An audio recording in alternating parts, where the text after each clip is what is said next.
नमस्कार मंडळी, चला तर आज आपण बनवणार आहोत चमचमीत असा सुका जवळा। पावसाळ्याचे दिवस आहेत आणि पावसाळ्याच्या दिवसांमध्ये फारशी ओली मच्छी मिळत नाही। त्यावेळेला आपण असा सुका जवळा घरी स्टोर करून ठेवतो, विशेष करून पावसाळ्याच्या दिवसांमध्ये। चला तर आज आपण बनवूया। हे बघा, त्यासाठी आपल्याला इथे आपण सुका जवळा घेतलेला आहे। आपल्याला जेवढं लागेल त्याप्रमाणे घ्यायचं आहे। स्वच्छ साफ करून घ्यायचं, त्यामध्ये कधी कधी खडे असू शकतात। इथे 2 ते 3 मी कांदे बारीक चिरून घेतलेले आहेत, एक टोमॅटो घेतलेला आहे, कढीपत्ता, कोथिंबीर आणि आमसुले घेतलेत आणि आपल्याला आलं लसूण पेस्ट सुद्धा लागणार आहे। आणि मसाल्यांमध्ये इथे आपण घेतलेला आहे हळद घेतले, लाल तिखट घेतलेला आहे, गरम मसाला आणि चवीनुसार मीठ आपल्याला इथे लागणार आहे। तर सुरुवातीला जेव्हा आपण सुका जवळा बनवणार आहोत तेव्हा पहिलं आपण इथे सुका जवळा भाजून घेणार आहोत। भाजल्यामुळे सुका जवळा पचायला सुद्धा हलकं पडतं, म्हणून इथे आपण सुका जवळा भाजून घेणार आहोत। तर छान स्लो फ्लेमवर आपण हा सुका जवळा भाजायचा आहे। गॅसची फ्लेम हाय ठेवायची नाही आहे, सुका जवळा लगेच करपू शकतो, म्हणून स्लो फ्लेमवर आपण इथे 5 ते 7 मिनिटं छान असं भाजून घेणार आहोत। हे बघा, मस्त सुका जवळा इथे भाजलेला आहे। तर आता हा सुका जवळा भाजून झाल्यानंतर आपण तो काढून घेऊया। बघा, हलकासा त्याचा रंग चेंज झालेला आहे। तर ही कढई गरम आहे आणि गरम असतानाच आपल्याला ह्यामध्ये पाणी घालायचं आहे, म्हणजे तो लगेच भिजला सुद्धा जातो। तर 1-2 ग्लास मी ह्यामध्ये पाणी घातलेलं आहे आणि 2 ते 3 मिनिटासाठी आपण हे असंच झाकून ठेवायचं आहे। आणि त्यानंतर आपल्याला हा स्वच्छ असं धुवून घ्यायचा आहे। 2 ते 3 वेळा आपण हा जवळा धुवून घेणार आहोत। तर हे बघा, इथे जवळा धुवून घेतलेला आहे। चला तर आता लगेच आपण जवळा घालायला घेऊया। चला तर लगेचच आता आपण हा सुका जवळा बनवूया। त्यासाठी इथे कढईमध्ये थोडंसं आपल्याला तेल घ्यायचं आहे। तेल गरम झाल्यानंतर ह्यामध्ये आपण बारीक चिरलेला कांदा घालायचा आहे। इथे मी 3 कांदे घेतलेले आहेत, बारीक चिरून घेतलेले आहेत आणि आपल्याला कांदा छान तेलामध्ये मऊसर होईपर्यंत शिजवून घ्यायचा आहे।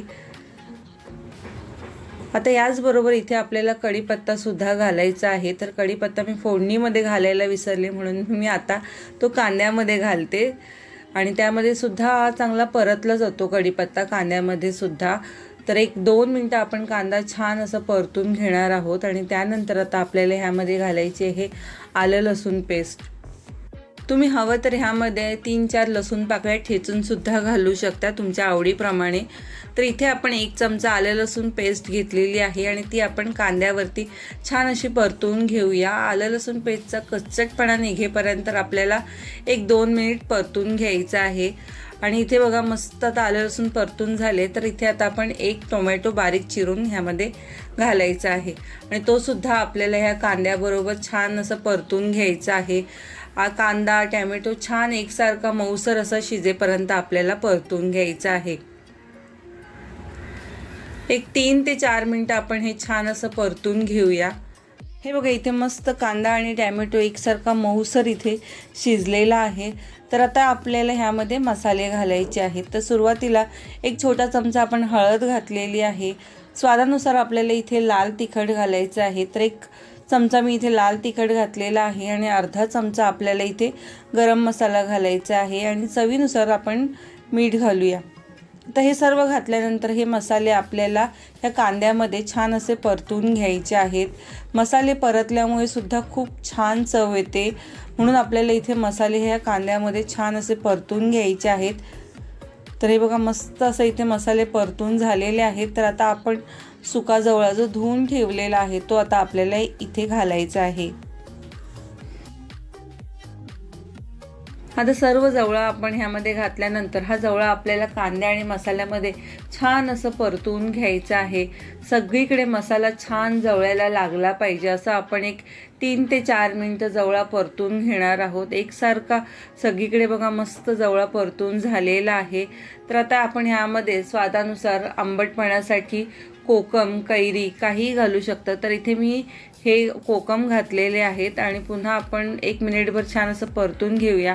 आणि हा जवळा शिजण्यासाठी आता आपण ह्यामध्ये थोडंसं पाणी घालणार आहोत। आपण इथे सुका जवळा इथे तयार करणार आहोत, म्हणून आपण थोडं ड्रायच ठेवणार आहोत। त्यासाठी इथे जास्त पाणी आपण इथे घातलेलं नाहीये, थोडासा जवळा शिजेपुरतंच आपल्याला इथे पाणी घालायचं आहे आणि आपण इथे जवळा भाजून सुद्धा ठेवलेला आहे, त्यामुळे ह्यामध्ये आता शिजायला जास्त आपल्याला इथे पाणी घालायचं नाही आहे.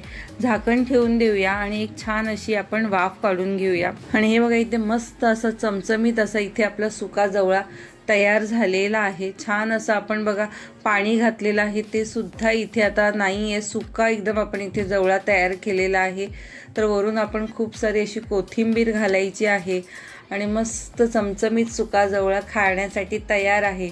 तांदळाच्या भाकरीसोबत खायला हा सुका जवळा खूप खूप मस्त लागतो. तुम्ही सुद्धा नक्की ट्राय करून बघा. तर तुम्हाला आज आपण बनवलेल्या सुक्या जवळ्याची रेसिपी कशी वाटली हे व्हिडिओमध्ये मला नक्की कमेंट करून सांगा. आणि व्हिडिओ आवडल्यास नक्कीच आपल्या व्हिडिओला जास्तीत जास्त लाईक करा, शेअर करा आणि आपल्या चॅनलवर नवीन असाल तर आपल्या चॅनलला सबस्क्राईब करा. चला तर पुन्हा भेटूया अशाच काही नवनवीन रेसिपीसोबत. तोपर्यंत बाय.